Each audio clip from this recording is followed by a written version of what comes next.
ఎందుకు వాళ్ళకి ఏం జవాబు చెప్పడం? ప్రతి ఒక్కరు జవాబు చెప్పలేదు కదా.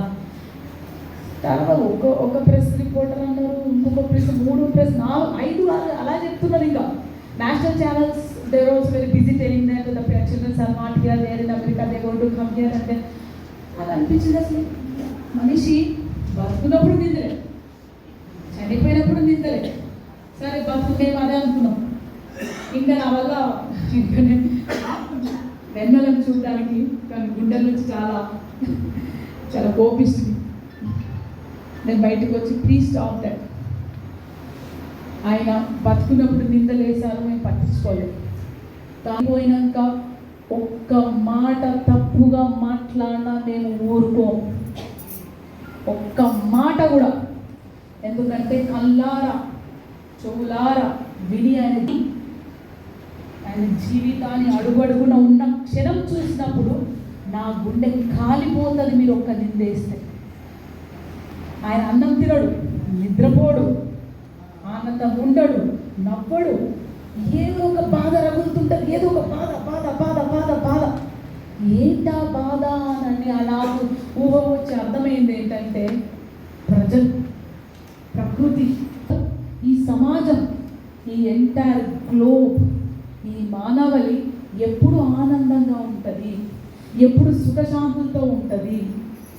ఈ పక్షులు, ఈ కుక్కలు, నక్కలు, సమాజము, చెట్లు అందరూ ఆనందంగా ఉంటుంది. ఎప్పుడు వస్తుందో ఆ జీవితం నాయన పడే తప్పన తప్పన తప్పన భరించలేము ఆ బాధ.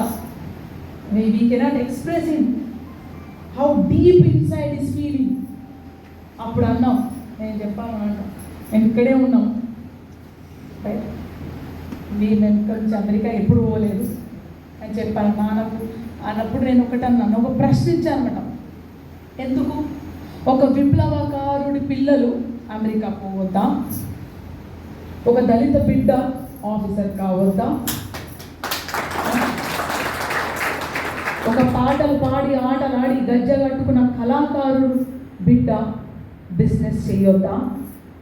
వైరట్వి ఎక్కడేమన్నా రాజ్యాంగంలో రాసుందా, భగవద్గీతలో రాసుందా, మీ ఖురాన్లో రాసుందా, మీ బైబుల్లో రాసుందా? ఇక్కడ రాసుందా? ఈ కేటగిరీ పిల్లలు ఇది చెయ్యొద్దని రాసుందా? దానికి తిరగా రాస్తాం. Yes we want to settle our life in America. Yes, I am going to be a business. Yes, I am in a great education.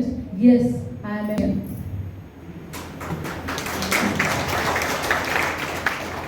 ఎందుకంటే మీరంతా మనవాళ్ళు, చాలా పెద్దలు, అనుభవజ్ఞులు, మేధావులు, ఉద్యమాల్లో భాగస్వామ్యమై త్యాగాలు చేసి ఇక్కడికి వచ్చారు. అందుకనే I'm just opening up as my family. ఎప్పుడు నేనైతే ఓపెన్ కాలేదు. Why can't be? ఇది నా ప్రశ్న కాదు. ఇక్కడ వంగపాటి అంకులు ఉన్నారు, వాళ్ళ కొడుకు, చిన్న కొడుకు ఉన్నారు. మేమంతా ఎట్లా స్ట్రగుల్ అయ్యాము. దక్క తిని మంచి చెడు, మంచి బట్టలు వేసుకోవాలన్న భయం, గదరన్న బిడ్డలకి తయారు కావద్దా. యూ డోంట్ బిలీవ్, మేము ఒక సినిమా చూడలేదు. యాక్చువల్లీ మొన్న గద్దర్ అవార్డ్స్ కమిటీలో మెంబర్ నేను. అందరు డైరెక్టర్, ఇటు పక్క దిల్రాజ్ సార్, ఇటు పక్క బాబు గారు, ఉజ్వాల్ లేదా డిస్కసింగ్ అబౌట్ మూవీస్. నాకు అసలు మూవీస్ గురించి ఏం తెలియదు, నా మెంబర్ వేసాను. అంటే మేము మూవీస్ చూడలేదు, కడుపునిండా అన్నం తినలేదు, బతకలేదు, ఒక పండుగ సెలబ్రేట్, అవునా, ఒక పండుగ సెలబ్రేట్ చేయలేదు, చుట్టాలలో పోదు, పెళ్ళిళ్ళు లేవు, pass fail pass fail pass fail, తక్క ముక్క అంటే ఒక యుద్ధమే ఇంట్లో. నాన్న లేడు, అమ్మలే, అమ్మాయి మా కష్టానికి వెళ్ళిపోతుంది, నాన్న ఏడుండో తెలియదు.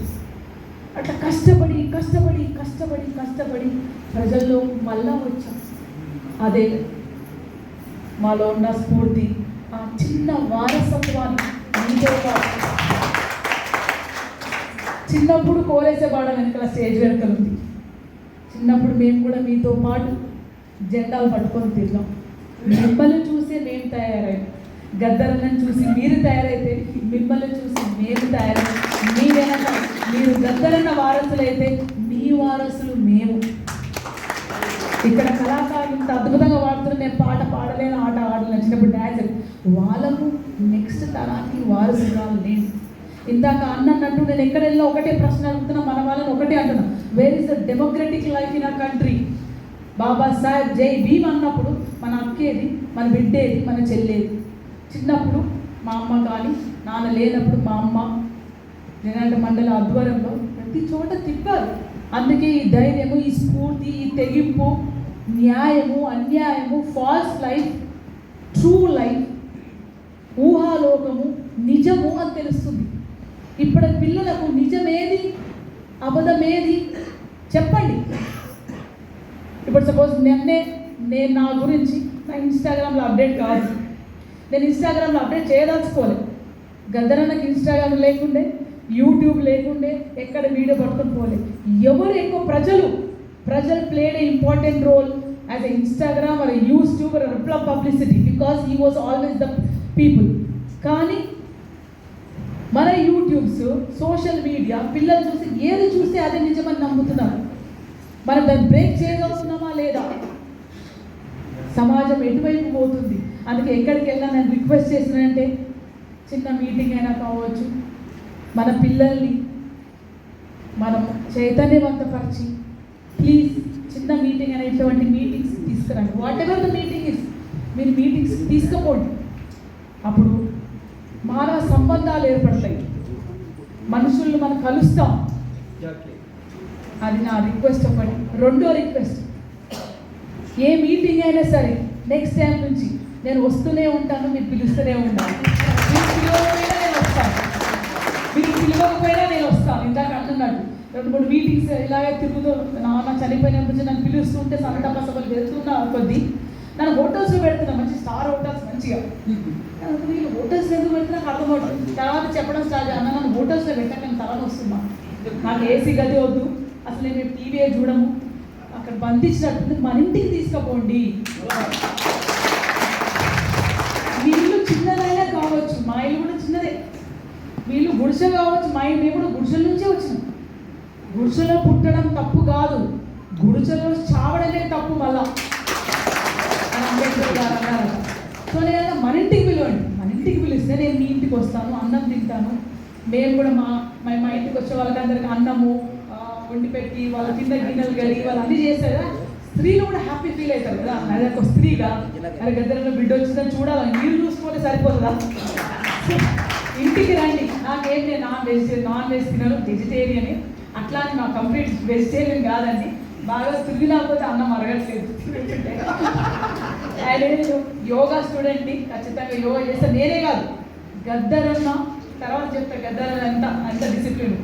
సో నేను యోగా స్టూడెంట్ కూడా, అందుకే యోగా క్లాస్ అయినా ఫుడ్ కొంచెం మేనేజ్ చేసుకుంటూ ఉన్నానమాట. అందుకే బయటకి ఎక్కడన్నా హ్యాపీగా వెజ్జే ఫ్రూట్ అయితే మీరు పెట్టే పచ్చడన్నం, కారం అన్నం కూడా తింటాము. దాన్ని మా ఇంటికే పిలవండి, మన ఇంటికి వస్తాను. మనతో మానవ సంబంధాలే పెంచుకోవాలి. ఇందాక అన్నట్టు అందరం అంబేద్కర్ వాదులం. ఇంతమంది అంబేద్కర్ సంఘాలు ఎందుకు? ఒక సంఘం సరిపోదా? ఇన్ని అంబేద్కర్ సంఘాలు ఎందుకు? ఎలక్షన్స్ రాగానే ఎక్కడ పోతామంతా? అది నిజమే, ప్రాక్టికల్గా నేను ఒక సంవత్సరం నుంచి చూస్తున్నాను కదా. సో మనం మానవ సంబంధాలను ఏర్పరచుకుందాము. పక్క వాళ్ళ గద్దరన్న బిడ్డ వచ్చింది అని ఏర్పడిన రిక్వెస్ట్ చేస్తున్నాను. సో నేను నెక్స్ట్ టైం ఖచ్చితంగా వస్తూనే ఉంటాను. ఎందుకోసం వస్తానంటే చాలా కష్టాలు పడి వచ్చాం, అలసిపోయాం నిజం చెప్పాలంటే. హ్యాపీగా ఏదో PhD, have done my PhD, MBA PhD Osmania యూనివర్సిటీలో ప్రొఫెసర్ అయిపోయినా కలగన్నానమాట. కాలే పిహెచ్డి వచ్చింది కానీ ప్రొఫెసర్ కాలేకపోయా, నోటిఫికేషన్ రాలేదు. నోటిఫికేషన్ వచ్చి వాళ్ళు ఇప్పుడు ఏదో గదన బిడ్డ మన జాబ్ ఇద్దామనగానే ఆయన మాట్లాడి అలసిపోయాను. ఇప్పుడు ఇచ్చేది కాదు, నువ్వేది ఇచ్చేది నాకు. ఇప్పుడు నా ఒక్కదానికి ఉద్యోగం కోసం కాదు, నా లాంటి వాళ్ళు వేలాది లక్షలాది యువతకు ఉద్యోగం పెట్టించే పోరులో నేను ఉన్నాను అనే ఒక. కానీ అయినా సరే మనుషులతోని, సమాజంతోని అలసిపోయినా సరే మళ్ళా మనుషుల మధ్యలోకి రావాలని ఎందుకు కోరుకున్నానంటే, అది గద్దర్ గారి చివరి కోరిక. గద్దరన్న నేను హాస్పిటల్లోకి వెళ్ళినప్పుడు, ఆపరేషన్ వెళ్ళినప్పుడు ఎక్కడో మనసులో బాధ, అంటే అంత పెద్ద అయిన ఏజ్ ఫ్యాక్టర్ అని నేను ఆయన ఒక ప్రశ్న అడిగా. ఇందాక చెప్పినట్టు, నాన్న నాకు తెలుసు మీ గుండె చాలా గట్టిది, మీ మెదడు చాలా మొండిది, ఆయన మీ శరీరము రెడీయా నాన్న ఇన్ని ఉద్యమాలు సంవత్సరం నుంచి తిరుగుతుంటేనే ఆచిపోతుంటారు కదా. ఇన్ని ఉద్యమాలు, నిద్ర లేదు, తిండి లేదు, అవమానాలు, అంచివేతలు, ఉద్యమాలు. ఈ శరీరం రెడీయా నాన్న అంటే నేను డోంట్ వరీ నాన్న, నేను డాక్టర్ని అడిగినా, మన ప్రసాద్ గారు డాక్టర్ని అడిగినా, టీమ్ అంతా అడిగాను. చెప్పినారు వాళ్ళు. ఏం చెప్పినారంటే నా గుండె పని చేస్తుందంట, నా బుర్ర పని చేస్తుందంట, నా గొంతు పని చేస్తుందంట, నా బాడీ పని చేయదంట బిడ్డ. నేను అంత ముందులాగే తిరగలేను, ప్రజల్లో దుఃఖలేను, కానీ నా గుండె, నా గొంతు, నా మెదడు పనిచేస్తే చాలు బిడ్డ. ఈ బెడ్ మీద పండుకొని నేను మరో స్వాతంత్ర ఉద్యమాన్ని మొదలుపెట్టుకోతున్నాను. తెలంగాణ మరో నిశ్శబ్ద విప్లవాన్ని నేను తేబోతున్నాను, మొదలుపెట్టబోతున్నాను అన్నాడు. నాకు అప్పుడు అర్థం కాలేదు. సరే నేను ఏందన్న అది స్వాతంత్ర ఉద్యమం, అదే చెప్పడం అంట. మరో స్వాతంత్ర ఉద్యమం ఏదంటే భారత రాజ్యాంగాన్ని రక్షించే ఉద్యమం తెలంగాణ నుంచి, సౌత్ ఇండియా నుంచి భారతదేశం అంతా వ్యాపిస్తాము అని. మరి నిశ్శబ్ద విప్లవం ఏంటంటే నాన్న అంటే ఓటు హక్కు అనే విప్లవాన్ని, ఒక ఆయుధాన్ని నా రానున్న నవతరానికి, యువతరానికి అందించి ప్రాణం వదులుతాను. సో నేను ఆ ఆశయాన్ని ముందుకు తీసుకురానికి ప్రజల మధ్యలోకి వచ్చాము. నేను అందుకే రిక్వెస్ట్ చేస్తున్నాను,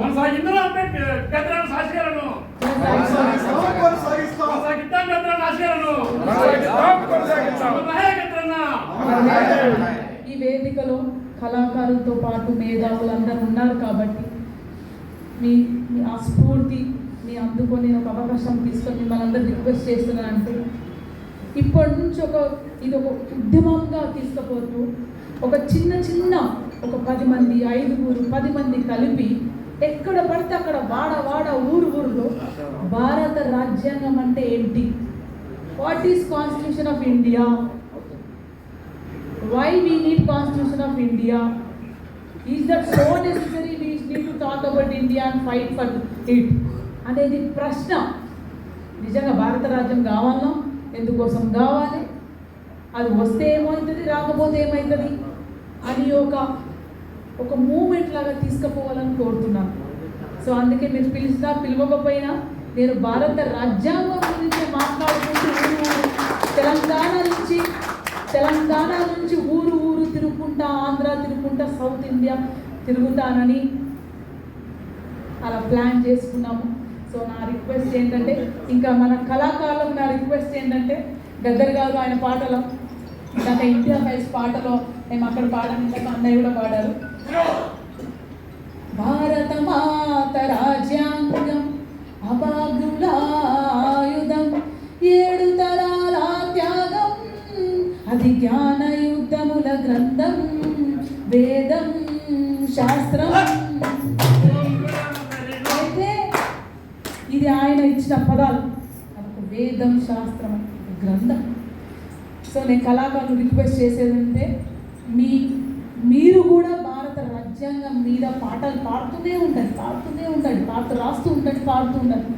అది ప్రతి ఒక్క ఇంట్లో, ప్రతి ఒక్క నోట భారత రాజ్యాంగం గురించి మనం ఎంత విస్తృతంగా దాన్ని అడ్వర్టైజ్ చేస్తామంటే అంత ఇప్పటి నుంచి పునాదులు ఏర్పడుతుంది. నాది 100 ఏళ్ల ప్లాన్ నాన్న నీ 100 ఏళ్ల ప్లానింగ్ నన్ను నాన్న బలి చేస్తున్నాను అంటే నీకు అర్థమవుతుంది అన్నమాట. సో మీరంతా చాలా పెద్దలు, మీ అందరిని చూస్తే నా మనసు చాలా ఆనందంగా ఉంది. అందుకే ఆ చనువు తీసుకొని మీ బిడ్డగా just open up my self, ఏదో నా మనసులో ఉన్న బాధని మీకు ఎక్స్ప్రెస్ చేసుకున్నాను. పెద్దలన్న రాసిన ఒక పాట పాడతాను. ఆ పాట నేను ఇప్పటిదాకా పాడలే స్టేజ్ మీద. నాకైతే చెప్పాను కదా, నాకు పాటలు పాడే అవకాశం ఇచ్చేవాళ్ళు, ఎందుకంటే ఆల్రెడీ కోరస్ ఇచ్చేవాళ్ళు. సో కోరస్ ఇస్తూ పాడేదాన్ని. ఎప్పుడు నాన్న చనిపోయినాక గదరనగానే గంటలమ్మ పాట పాడండి, మన పాట పాడండి. యాక్చువల్లీ ఏంటంటే నాన్న చనిపోయే ముందు నాకు 2 పిల్లలు పుట్టారు. పెద్ద బాబు 2019లో పుట్టాడు. 19 జస్ట్ అప్పటికే కోవిడ్ వచ్చింది. తర్వాత ఇమీడియట్ పెద్ద బాబు 1 ఇయర్ లోపలనే ఉన్నారు, మళ్ళీ చిన్న బాబు పుట్టాడు. సో సెకండ్ కోవిడ్ లోపల 2 పుట్టారు. కాబట్టి 2ని మేనేజ్ చేస్తూ ఇప్పుడు కాలేజ్ అందరు ఫోన్లు పెట్టేస్తారు. అయితే మేము అలా చేయకుండా నాన్న పాటలు పాడుతూ వచ్చాను చిన్నప్పటి నుంచి. నేను కోరస్ పాడే పాటలు, సో పెద్ద బాబు కోసం అలాగే చిన్న బాబు కోసం కూడా మా నాన్న వాళ్ళ చిన్నమ్మ బిడ్డ వచ్చిన అదే ఉంది. కోవిడ్ అప్పుడు కష్టం అవుతుందని అమ్మాయి ఊరు నుంచి వచ్చింది కాబట్టి నాన్న పాటలన్నీ చాలా బాగా పాడేది. సో ఈ పాటల తర్వాత టీవీ ఫోన్ చూపెట్టాలి, మేము టీవీ ఫోన్ ఏం చూడం ఇంట్లో. అట్లాంటిది అప్పుడప్పుడు ఫోన్ చూపెట్టడం, నాన్న పాటలు చూపెట్టడం స్టార్ట్ చేశాం. సో ఆ విధంగా వాళ్ళ కోసం నేను పాటలు మళ్ళీ అప్పుడు పాడిన పాటలన్నీ మళ్ళీ రిటర్న్ చేసుకుంటూ పాడుకుంటూ వచ్చాం. అదే మేబీ అది ఇప్పుడు ఉపయోగపడుతుంది. సో గద్దరన్న రాసిన చాలా అద్భుతమైన పాట. ఆ పాట మొదటిగా నేను విన్నాను, రెండో పర్సన్ విన్నది మన సత్యన్న. ఆ పాట నాన్నగారు రాసేటప్పుడు నేను రెండోసారి ప్రెగ్నెంట్ ఉన్నా, అందుకే అమ్మ వాళ్ళ ఇంట్లో ఉన్నా. అప్పుడు అడిగాను, నాన్న ఈ పాట ఎందుకు రాస్తున్నావు నాన్న, నాకు నచ్చలే, నీకు ఇష్టం కదా, నువ్వు అన్నావు కదా జ్ఞానం ఒక్కటే మిగిలని, కానీ నేను MBA PhD చేసిన నా స్కూల్ నడుపుతున్నా, జ్ఞానం పంచుతున్నా కదా నాన్న, నీ ఆశయం తీర్చినాం కదా, ఎంతోమంది కళాకారులు విప్లవకారులు వెళ్ళి అమరులైపోయి చనిపోయినారు, ఇంకా నీ శిష్యులు చాలా మంది ఉన్నారు కదా, మళ్ళీ ఇంకెందుకు మూగమైన గొంతులా అంటున్నావు అన్నారు. అప్పుడు చాలా మంచి మాట అన్నారు, నాన్న ఈ పాట రాయాల బిడ్డ, ఈ పాట రాయాలి, ఎందుకంటే మనిషి అని ఒకే జంతువు అంట భూమి మీద మర్చిపోతాయంట.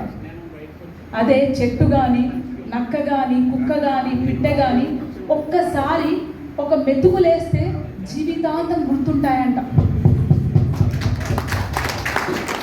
ఒకసారి దానికి ఆ దారిలో హాని ఉందంటే ఆ దారి పోవంట. కానీ మనిషి పొద్దుగల తిన్న సాయంత్రం వరకు మర్చిపోతారు బిడ్డ. నా బాధ్యత ఏంటంటే మనిషిని మన వాళ్ళని 24 గంటలు చైతన్యపరచడమే. My job is to motivate, is to inspire and make them realize what is their life, what is their situation and how they are suppose to come out of it. అందుకే ఈ పాట రాస్తున్నాను. ఆ పాట వాడతాను, ఆ పాటకు జవాబుగా ఇంకొక పాట వాడతాను. ఎంత టైం ఉందన్నా ఇస్తారా? సో ఈ పాట చాలామంది ప్రయత్నించారు, అన్న కూడా ఉన్నారు ఇక్కడ, సంజీవన్న, ఏబూరి సోమన్న, సంజీవన్న వాళ్ళ అన్న ఏబూరి సోమన్న చాలా అద్భుతంగా వాడతారు ఈ పాట. సో ఏమైనా దీని యూట్యూబ్లో చాలా సంచలనమైన పాట. దీన్ని నేను ఇక్కడ మీకోసం పాడాలనుకుంటున్నాను. ఎందుకు అంటే గుండెని కదిలిస్తుంది ఈ పాట. ఈ పాటతో గద్దరన్న చనిపోయినప్పుడు ఆ రోజు ఈ పాట ఒక ప్రపంచాన్ని సృష్టించింది. ఒక మనిషి తను చనిపోతున్నాడని తెలిసి ఒక 3-4 ఇయర్స్ నుంచే, కోవిడ్ ముందు నుంచే చెప్తూ ఉన్నాడు. ఆ పల్లెకి వెళ్ళినప్పుడు నేను ఇది చెప్తున్నా, ఈ బాధ్యత నువ్వు ఇది చెయ్యి, నేను వస్తానో రాను అని. మరి వెన్నెలమ్మ నీకేం చెప్పారంటే మా మామయ్య గారికి తెలుసు, నాకు కూడా చెప్పారన్నమాట. అది ఒక పెద్దది, నాకు అసలు తలుచుకుంటేనే భయం. నన్ను అడిగారన్నమాట, చిన్న బాబు అప్పుడే పుట్టాడు, 7 months ఉన్నాడు. అయితే నువ్వు చాలా బిజీ ఉన్నా అంటున్నావు అంటే, నాకు నేను చాలా బిజీ ఉన్నాను, నీ క్లర్క్ పని డిస్టర్బ్ చేయొద్దు అన్నాను. అప్పుడు గద్దర్ ప్రజా పార్టీకి రిజిస్ట్రేషన్ ప్రాసెస్ అంతా క్లర్క్ పని మేమే చేస్తాం అనమాట. సో ఇంకా నాకు ఇంకో పని నానా లేదు అదే చెప్తున్నాను, నువ్వు కొంచెం రాజకీయాలకు వస్తావా, పాలిటిక్స్లకు. నానా డోంట్ ఇన్వాల్వ్. నా విజన్ ఏంటి, స్కూల్స్ పెట్టడం, రైట్. నేను ఒక అంబేద్కర్ స్కూల్, ఒక ఇంటర్నేషనల్ స్టాండర్డ్స్ ఎందుకంటే మన దళిత స్కూల్ అంటే మామూలు స్కూలు, చెత్త స్కూల్, అందరూ ఏమనుకున్నారు, గద్దర్ స్కూల్ అంటే ఏదో పాడుబడ్డ స్కూల్ అనుకున్నారు అనమాట. నాన్న చనిపోయినాక స్కూల్ చూసి ఇంటర్వ్యూస్ అన్నీ మన ప్రెస్ మీడియా వాళ్ళంతా ఏమన్నా, గద్దర్ స్కూల్ ఇంటర్నేషనల్ స్కూల్ ఎవరు ఉన్నారు అంటే ప్రతి ఒక్కరు అలా ఉండేవాళ్ళు. So my ambition was to build schools which give the quality education, equal education for everybody. So గద్దరన్న నువ్వు రెడీ అవ్వమంటే నేను రెడీ లేనన్నాను, కానీ అది మెసేజ్ వాస్ గెట్ రెడీ. ఆ కుర్చీలో కూర్చోడానికి గెట్ రెడీ. నువ్వే కాదు, నీతో పాటు మన వాళ్ళందరూ అసెంబ్లీలో కూర్చోబెట్టారు, పార్లమెంట్. మేబీ అలా అన్నారేమో, మేబీ అందుకే నేను అనుకోకుండా రావాల్సి వచ్చింది. సో ప్రతి ఒక్కరికి ఒక ఏమంటాం, సాధువులు కానీ మహానుభావులు కానీ వాళ్ళు ఏం చేస్తారంటే వాళ్ళ ఆశయం అంటే చనిపోయినాక వాళ్ళ కోరికలు తీరకపోతే ఆత్మలు అవుతారంటారు. అలా ఆత్మ ఈయన చనిపోకముందే ఒక్కొక్కరికి విజన్ ఇచ్చిపోయారు. నేను చాలా మంది దగ్గరికి వెళ్తుంటే నాన్న నిద్రపోనిస్తలేడమ్మా, అందుకే అందుకే నేను పనిచేస్తున్నా అంటారు.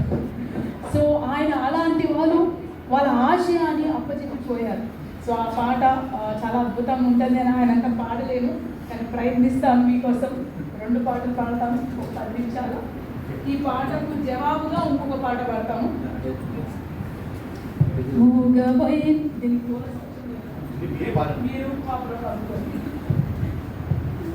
మూగబోయిన గొంతులో రాగమవరు తీసెదరు, ఆ జీరబోయిన గొంతులో జీవమవరు పోసెదరు.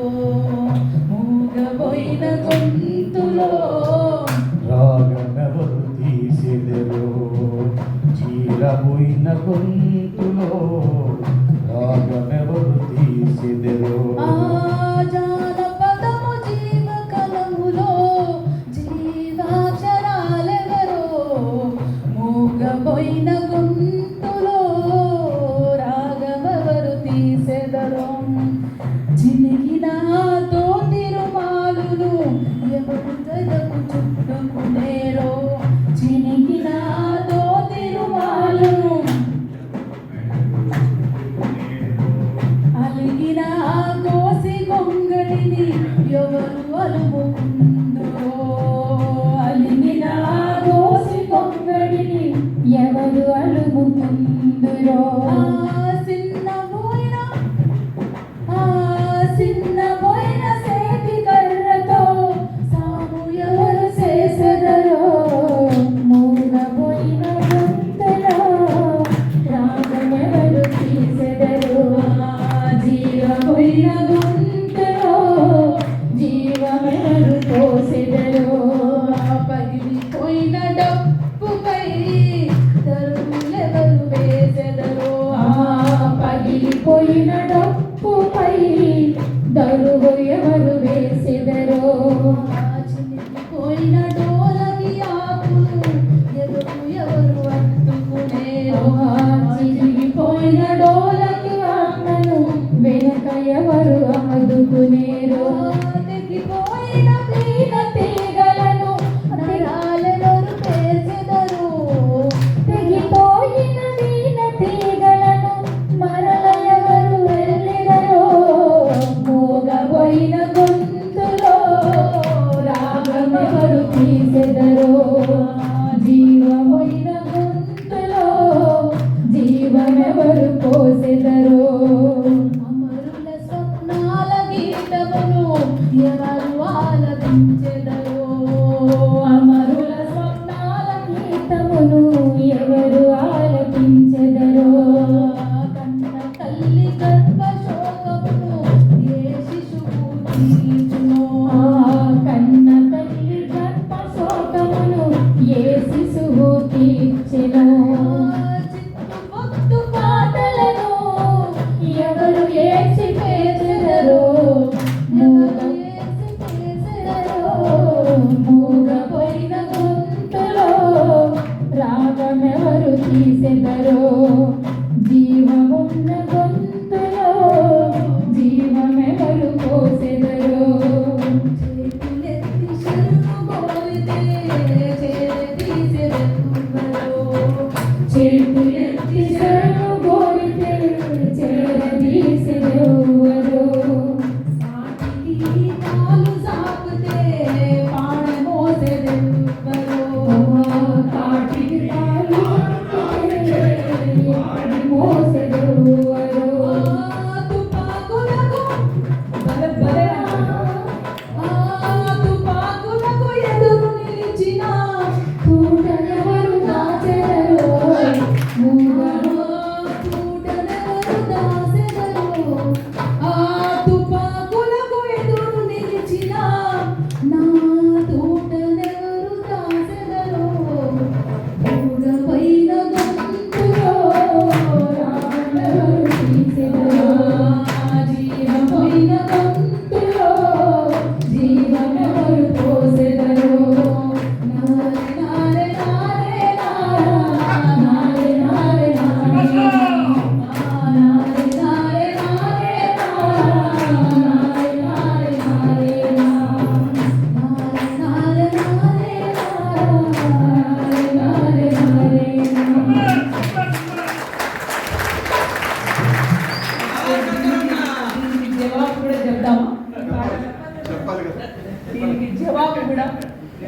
ఎక్కడన్నా సంతాప సభ అటెండ్ అయినప్పుడల్లా ప్రజల గుండెల్లో, కళాకారుల గుండెల్లో, మేధావి గుండెల్లో, విద్యార్థులు, అమ్మలు, అక్కలు, ప్రతి ఒక్క గుండెలో నాకు గద్దరన్న కనిపించినాడు. అరే ఆయన చనిపోలేడు, ఆయన లేడు లేడు అని కాదు, మేము ఉన్నామని ప్రతి నిమిషం అనిపించింది. అందుకే ఆయనకు ఆ పాటకు జవాబుగా ఇందాక ప్రతి ఒక్క అన్నలు పాడినారు. గద్దరన్న మీద పాట రాసినారు. గద్దరన్న మీద సంవత్సరం నుంచి ఒక 3000 చిల్లర పాటలు పాడి యూట్యూబ్లో వచ్చాయి. అది యూట్యూబ్లో ఇంకా లెక్క రాస్తా ఉన్నామని డౌన్లోడ్ చేస్తాం. ఈరోజు చూడండి, ఇప్పుడు మా పాడిన అన్నలు కూడా అవన్నీ యూట్యూబ్లో లేవు. ఇలాంటి మీటింగ్స్లో లెక్కలేని గద్దరన్న మీద రాస్తారు. అందరి తరఫున కళాకారులు, విద్యార్థులు, మేధావులు, అమ్మలు, అక్కల తరఫున వాళ్ళ మాటలే నేను తీసుకొని నేను రాయడం జరిగింది. అదే అన్న పాట రాశాను. నేనేం పాట రాయలేదు, గద్దరన్న మాటలు తీసుకున్నాను. గద్దరన్న ఆయన ఆల్రెడీ రాసిన సంగీతం, మ్యూజిక్ తీసుకున్నాను. గద్దరన్ని అన్ని తీసుకొని ఆయనకే అందరి తరఫున అంకితం చేశాను. ఈ పాటకు జవాబుగా చివరిగా ఒక పాట పాడతాను. ఆయన ఎవరు అన్నారు కాబట్టి మనం అందరం ఉన్నామని మనందరి తరఫున నేను ఈ పాటని గద్దరన్నకు మీకు అంకితం చేస్తున్నాను. నీ పాట ఆగలే మా గద్దరన్న, నీ ఆట ఆగలే.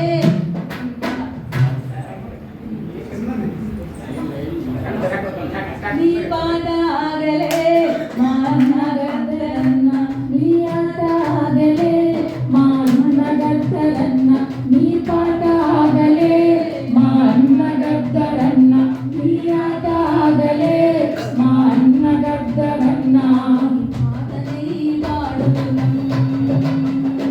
నీ పాటనై పాడుతున్నాం, నీ ఆటనై ఆడుతున్నాం, నీ ఆటనై ఆడుతున్నాం. నీ పోరు బాటలో మాయన గద్దరన్న, నీపై నీ పోరు బాటలో మా అన్న గద్దరన్న, మేము పయనమైనవే మా నాయన గద్దరన్న, మేము పయనమైనవే మా నాయన గద్దరన్న. అనగారిన వర్గాలకు మేము ఆయుధమవుతాము, అనగారిన వర్గాలకు మేము ఆయుధమైతాము. అణచివేత కాడ మీ ఆత్మనవ్వుతాము, అణచివేత కాడ మీ ఆత్మనవ్వుతాము. రైతు కూలీలకు రణరంగమవుతాము, రైతు కూలీలకు రణరంగమవుతాము. నీ పోరు బాటలో నా గద్దరన్న, నీ పోరు బాటలో మా అన్న గద్దరన్న, నీ ఆట ఆగలే మా నాయన గద్దరన్న.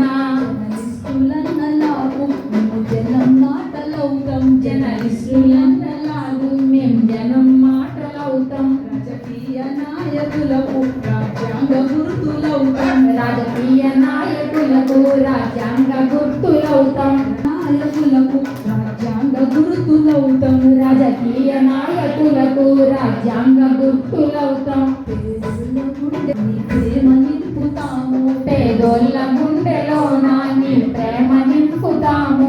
నీ పోరు బాటలో గద్దరన్న, నీ పోరు బాటలో మా అన్న గద్దరన్న, దొరుకన్నులవుతమే మా నాయన గద్దరన్న, దొరుకన్నులవుతమే మా నాయన గద్దరన్న.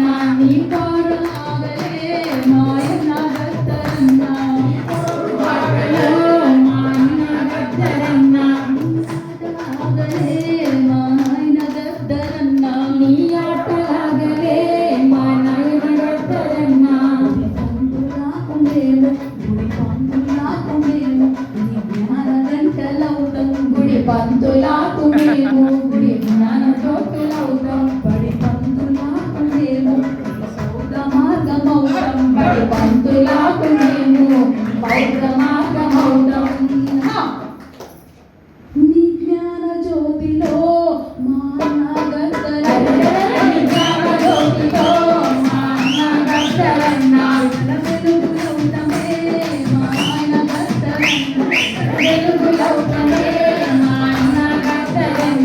నీ జ్ఞాన జ్యోతిలో మాయన్న గద్దరన్న నీ జ్ఞాన జ్యోతిలో మాయన్న గద్దరన్న వెలుగులవుతమే మా నాయన గద్దరన్న వెన్నెల వెలుగులవుతమే మా నాయన గద్దరన్న నీ పోరు ఆగలే మాయన్న గద్దరన్న నీ పోరు ఆగలే మా నాయన గద్దరన్న పయనమైననే మా నాయన గద్దరన్న నీకు పయనమైననే మా అన్న గద్దరన్న పోరు ఆగలే మాయన్న గద్దరన్న నీ పోరు ఆగలే మా అన్న గద్దరన్న నీకు పయనమైననే మాయన్న గద్దరన్న